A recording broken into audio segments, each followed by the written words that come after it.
Izin izin Juminar kali ini direkam, Pak.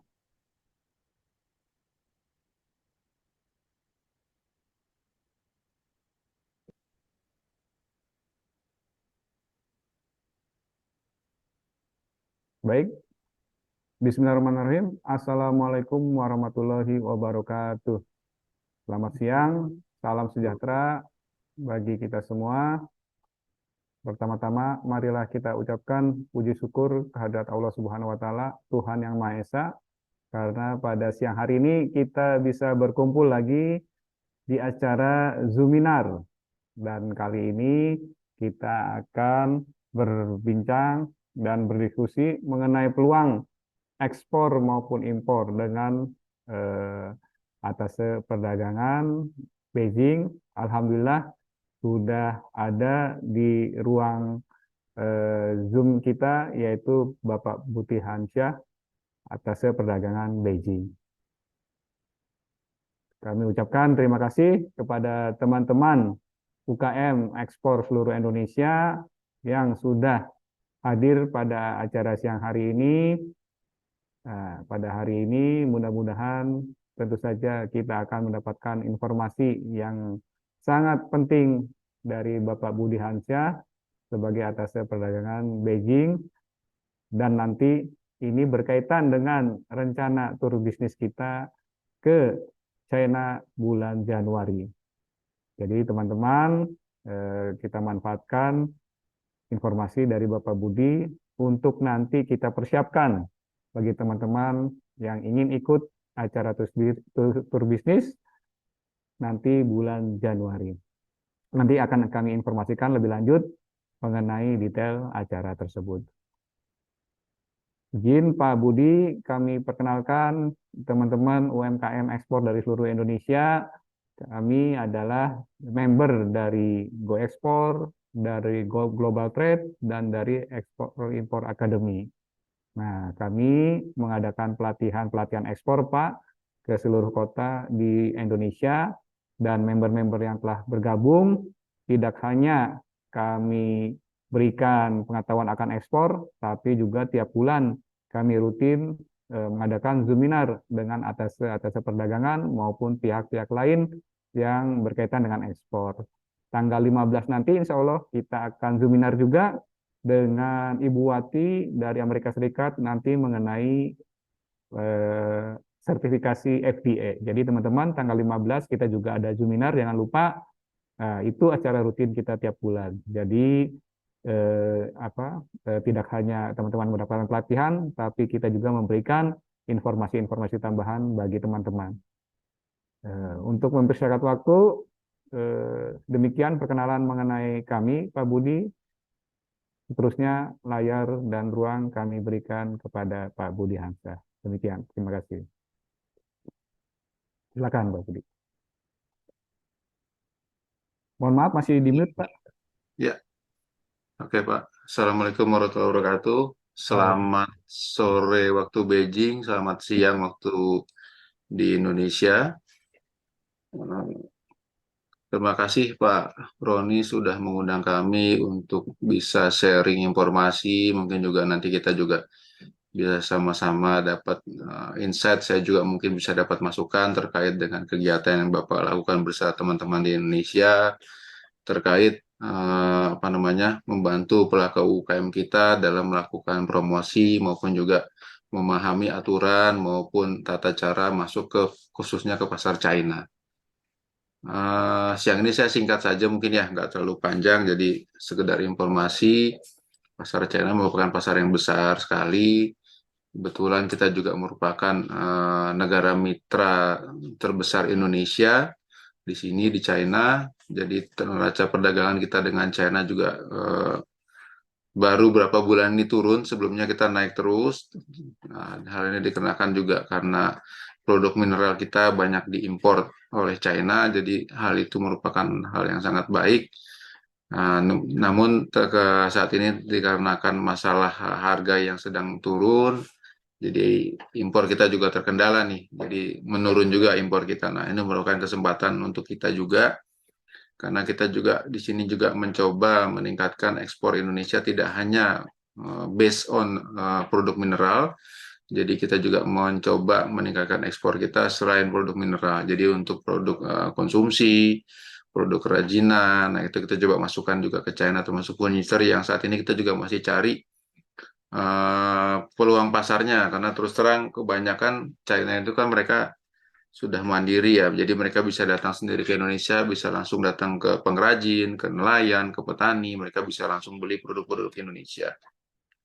Cuman kita maunya lewat kita, jadi kita bisa data kalau ada terjadi permasalahan atau kasus dagang kita bisa membantu.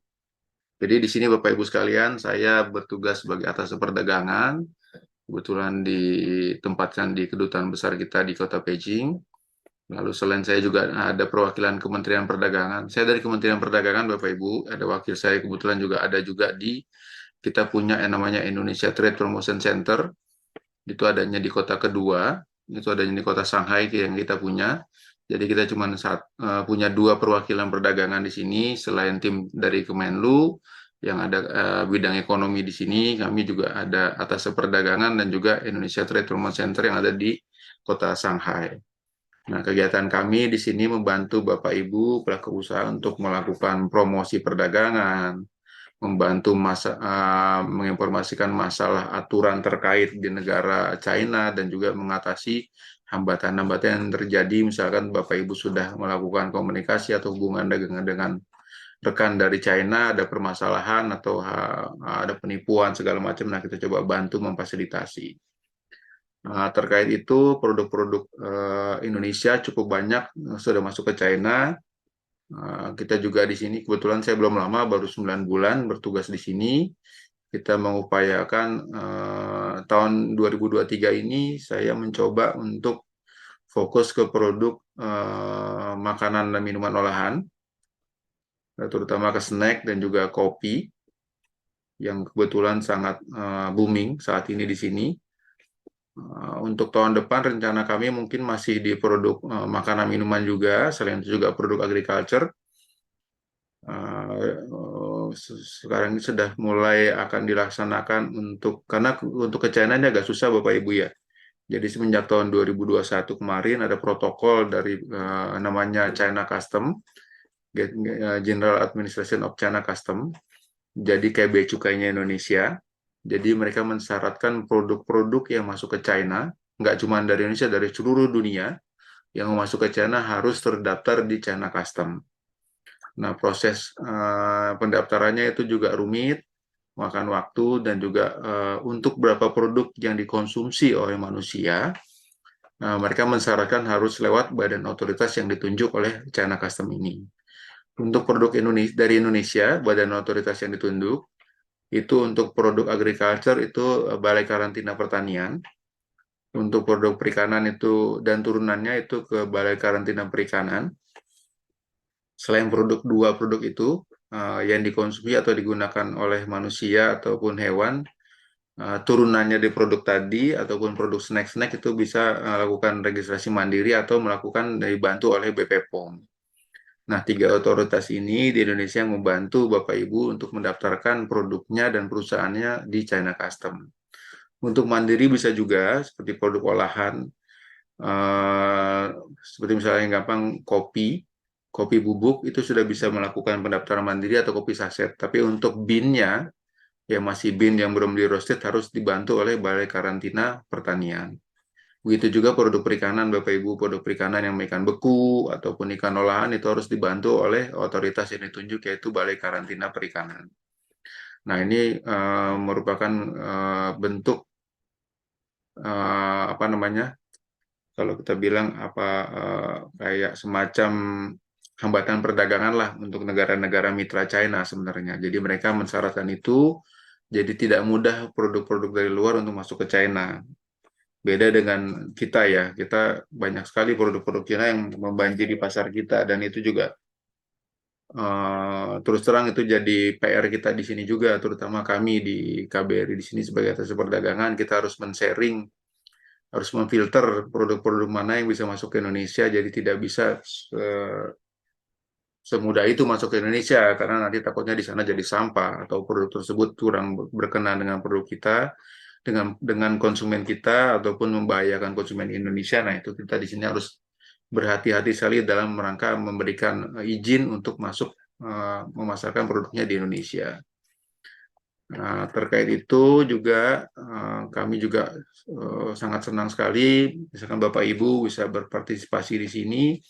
Kami juga sering mengadakan pameran, selain pameran mandiri yang kami biayai sendiri, juga kami biasanya dapat undangan dari pemerintah kota di China. Mereka memberikan stand sekian ratus meter free. Indonesia jadi host, jadi tamu kehormatan di situ, dikasih kesempatan misalkan berpromosi. Cuman pamerannya di sini tidak besar seperti yang Bapak Ibu bayangkan. Jadi di sini misalkan di satu kota nih mereka bayarnya kebanyakan hanya warga lokal setempat atau juga distributor-distributor yang ada di kota itu. Jarang sekali yang distributor atau pembeli dari luar negeri.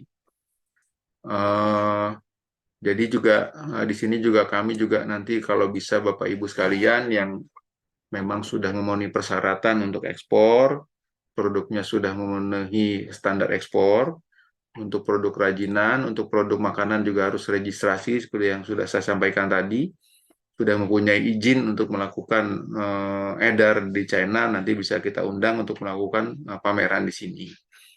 Nah, itu juga perlu waktu, tenaga, dan juga persiapan-persiapan untuk melakukan pameran di China. Umumnya memang zaman sebelumnya China kan sudah dikenal sekali Bapak Ibu ya untuk produk-produk kerajinan maupun produk-produk furniture lah seperti itu. Dulu saya juga sering ke China membantu pelaku usaha. Jadi kadang-kadang ada resisten dari pengusaha kita bahwa untuk berpromosi di China kadang-kadang sering sering ditiru produknya. Sampai sekarang juga masih ada, makanya kita coba memberikan sosialisasi kepada mereka bahwa ini loh produk Indonesia yang handmade, untuk produk kerajinan, untuk makanan yang sudah terdaftar di sini. Jadi memang benar-benar resmi Bapak Ibu. Jadi kalau ada masalah kita juga bisa bantu untuk mengklaim bahwa oh ini produk Indonesia loh yang kita sudah daftarkan di sini, sudah resmi terdaftar di China Custom dan juga bisa diedarkan di China. Terkait kegiatan pameran, biasanya kami melakukan kegiatan pameran di sini 3 kali setahun Bapak Ibu yang kami biaya sendiri.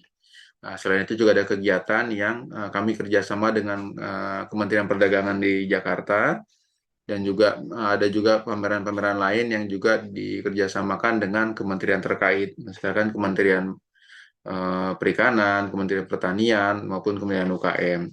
Nanti bisa Bapak Ibu bisa berkoordinasi dengan kami maupun tim kami yang ada di Shanghai jika ingin berpartisipasi pada kegiatan pameran. Nah, sementara itu dulu dari saya, mungkin lebih banyak ke tanya jawab ya. Jadi saya juga tadi belum begitu detail nih dengan Pak Roni. Jadi Bapak Ibu sekalian di sini nanti kegiatannya apa, terus apa yang ingin didapat dari kami juga nanti. Sementara itu saja dulu dari kami. Mungkin bisa kita lebih eksplor lebih dalam pada saat diskusi dan tanya jawab. Sekian dari saya. Assalamualaikum warahmatullahi wabarakatuh. Selamat sore.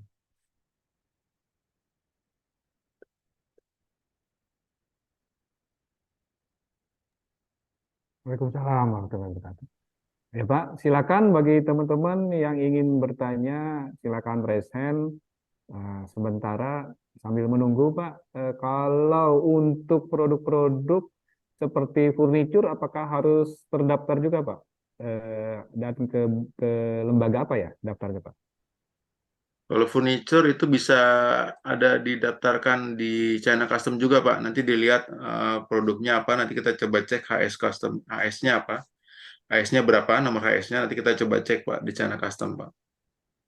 Oh ya, jadi kita perlu ini juga apa ya, mengetahui HS code produk kita dulu, kemudian nanti bisa ditanyakan ke Pak Budi berarti Pak. Ya, Iya, gitu. siap, Bapak. Baik, sudah ada penanya pertama yaitu dari Pak Efli Ramli. Silakan Pak Efli. Mohon perkenalan diri dan produknya Pak. Ya. Silakan di unmute dulu Pak.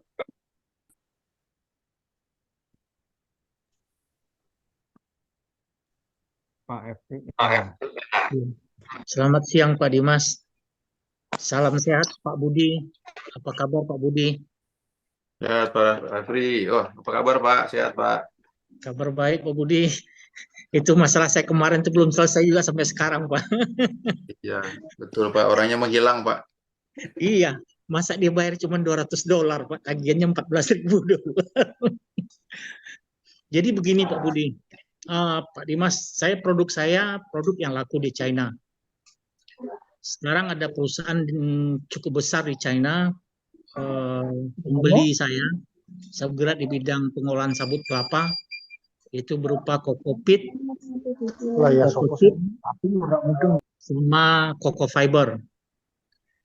Namun demikian permasalahan kita sekarang di China ini harganya terlalu murah Pak. Jadi kita berproduksi ini sekarang kayak buah si malakama Pak. Kita berhenti berproduksi, feed cost kita nggak nutup. Kita tetap jual ke China, walaupun pasarnya masih kuat, tapi harganya kita tidak untung, Pak. Nah, kira-kira persoalan ini sampai kapan, Pak ya? Terus kedua, harapan kami juga bisa diikutkan pameran lagi di China, karena pasar kami fokusnya memang 70% ke China. Terima kasih Pak Budi sama Pak Dimas. Demikian Pak pertanyaan kami Pak. Baik Pak Efri, saya Roni Pak. Sorry, maaf Pak Roni. Iya Pak, terima kasih Ya. Pak Efri. Baik, Pak Budi, apa ini satu persatu dulu atau ini ada satu penanya lagi? Boleh dua Pak. Boleh, ya. Oke, silakan untuk penanya berikutnya. Apa Boleh ini saya, namanya? Pak? iPhone Fatum. Siapa nih iPhone Fatum? Silakan. Halo? Ya, Ya, halo. silakan perkenalkan diri, produknya apa? Ya. Ini Ya, Pak. kameranya Saya juga produksinya di Oppa. Saya Fatum dari Pasuruan. Produknya kalau di dalam saya sebenarnya belum pernah ekspor ke Cina. Pernah ekspor produk hijab ke Singapura sama Malaysia. Nah, kalau yang di Cina, saya sebenarnya fleksibel, masih kayak riset-riset gitu loh, Pak. Jadi saya pengen tahu produk apa yang potensial untuk diekspor ke Cina. Oke, Pak. Makasih. Baik, Bu Fatum. Oke. Baik, Pak Budi. Ya, makasih Pak Roni. Terima kasih Pak Evi maupun Bu Fatum ya. Fatum, ya. Ya, jadi betul sekali Pak Efri tadi ya. Untuk kokopit itu banyak sekali Pak peminatnya di sini Pak. Itu merupakan produk yang sekarang banyak diminati di China karena merupakan apa ya, media tanam sebenarnya Pak di sini ya Pak, untuk di sini karena kan kebanyakan mereka juga tinggalnya di apartemen. Jadi susah kalau untuk tanaman terus repot-repot bawa tanah segala macam seperti itu Pak. Jadi mungkin yang kecil-kecil lebih mudah pakai kokopit Pak. Ya, mungkin juga sharing di sini juga sekalian Bapak Ibu sekalian mungkin yang baru yang belum pernah ya, sama seperti Pak Efri lah. Jadi kalau misalkan dengan China itu sama lah Pak, dengan negara Afrika juga. Jadi kita perlu hati-hati dalam melakukan hubungan dengan mereka Pak. Jadi tidak sembarangan misalkan Bapak Ibu sudah dapat bayar, Bapak Ibu sudah terbiasa, Bapak Ibu tetap harus mencek mereka, tidak bisa segampang itu terus percaya seperti itu. Saya juga sarankan Bapak Ibu yang baru pertama kali melakukan hubungan dengan China juga melakukan koordinasi dengan kami di kedutaan maupun konsulat jenderal ataupun NTPC untuk mencek perusahaan tersebut. Bayar tersebut bonafit nggak di sini? Seperti ini terdaftar nggak mereka di Kementerian Perdagangan sini? Karena banyak juga Bapak Ibu, karena di Cina ini beda ya dengan negara lain. Jadi di sini tuh mereka masih pakai broker, istilahnya ada makelar di tengah. Nah itu kadang-kadang yang berbahaya kalau makelarnya dia cuman sekedar membantu perusahaan saja, hanya membantu importir atau mereka bekerja di luar perusahaan importir atau eksportir sebenarnya itu yang membahayakan karena begitu ada masalah mereka akan langsung lepas tangan seperti itu dan importir juga harus dicek juga mereka benar-benar importir yang terpercaya di sini yang sudah terdaftar dan mereka memang bisnisnya sudah jalan gitu. Memang Bapak Ibu beberapa bulan ini saya perhatikan, terutama nih Pak Efli ya, di Cina ini memang sedang mengalami masalah Pak. Mungkin Bapak Ibu juga sudah baca di media-media bahwa samalah dengan di Indonesia Pak. Sekarang semua negara juga akibat perang Rusia dan juga ada perang di Palestina juga ada sedikit kendala. Jadi mereka memang sekarang mengurangi konsumsi kebutuhan selain kebutuhan pokok. Jadi kemarin itu sempat saya 3 bulan, 6 bulan kemarin itu di China itu sempat 3 kali harga BBM naik Pak. Baru 2 bulan kemarin ini harga BBM normal lagi. Nah itu dari situ kita bisa melihat bahwa sebenarnya China ini tidak sedang baik-baik saja. Jadi kita juga waktu itu melakukan promosi pameran, sama Pak yang dikeluarkan Pak Efli. Mereka menawar gila sekali. Harganya nggak kira-kira nawarnya Pak. Tapi kita sampaikan bahwa ini produk Indonesia, barangnya bagus, dan kamu bisa datang ke Indonesia, bisa lihat langsung perusahaannya bahwa emang mereka ini benar-benar produsen, kamu bisa lihat langsung lah. Jadi bisa lihat juga seperti itu. Cuman memang Pak kondisi di China saat ini juga kondisinya sama dengan Indonesia Pak. Mereka juga lagi cari produk yang bisa produk yang bisa dikonsumsi, maksudnya produk pokok yang bisa dikonsumsi Pak. Untuk barang lain mereka sekarang juga kayaknya seperti kurang mengurangi Pak untuk konsumsi produk tersebut. Jadi mereka benar-benar sekarang mencari produk-produk yang bisa dijual dan dikonsumsi oleh masyarakat.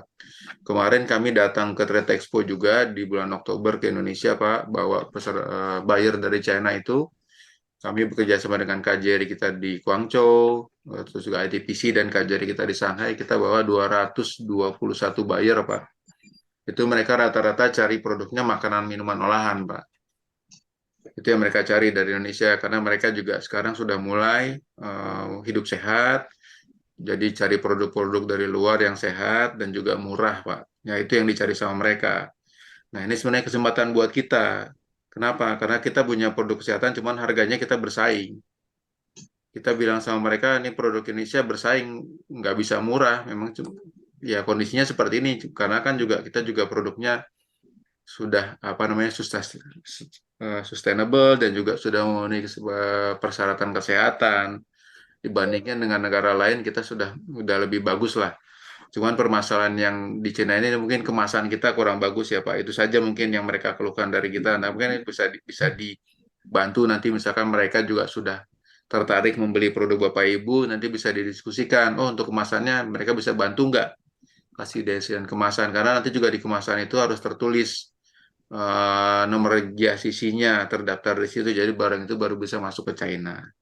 Seperti itu Pak Efli. Untuk pameran kami nanti akan juga sampaikan di pusat. Biasanya Bapak Ibu bisa lihat di website kami di Kementerian Perdagangan itu ada pameran-pameran yang diselenggarakan perwakilan perdagangan di luar negeri Bapak Ibu. Jadi Bapak bisa milih mau ke negara mana nih. Kita punya 19 atas perdagangan sama 23 ITPC. Itu tersebar di seluruh dunia Bapak Ibu. Jadi bisa lihat di situ.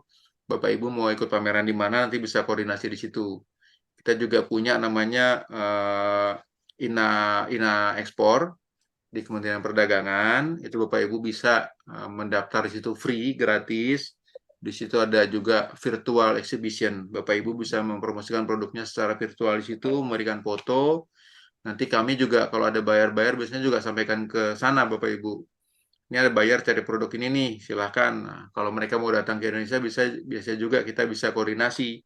Mereka misalkan cari produk kokopit, cari produk snack. Nah, nanti bisa ketemukan di kantor perdagangan atau mereka mau datang langsung ke daerah Bapak Ibu, misalkan ada di daerah mana gitu, mereka mungkin minat datang, mungkin bisa datang ke situ, didampingi tim dari kami di pusat di dunia perdagangan. Jadi memantau juga serius nggak nih orang yang datang ke perusahaan Bapak Ibu di daerah gitu, mereka tindak lanjutnya seperti apa.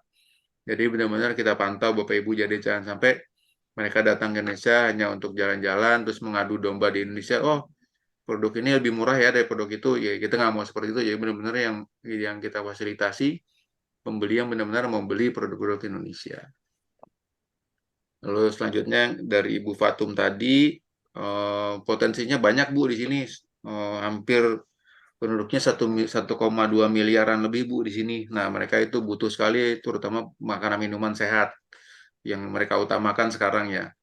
Kalau untuk itu mereka sangat berharap sekali dari Indonesia. Kemarin kita ketemukan juga di Jakarta dengan perusahaan yang mengolah sagu. Mereka sangat tertarik sekali untuk membeli sagu yang sudah bisa dijadikan makanan sehat, dijadikan mie instan, jadikan spaghetti, jadikan nasi. Mereka senang sekali seperti itu.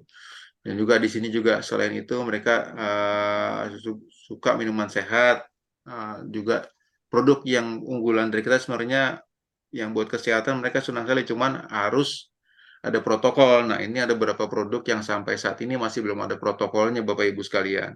Seperti produk agriculture yang baru sudah ada protokolnya, kita cuma punya salak, manggis, nanas, buah naga, sama satu lagi pisang. Nah, itu baru yang bisa ekspor ke sini, dan perusahaannya harus terdaftar di JACC melalui Balai Karantina Pertanian akan membantu pendaftarannya.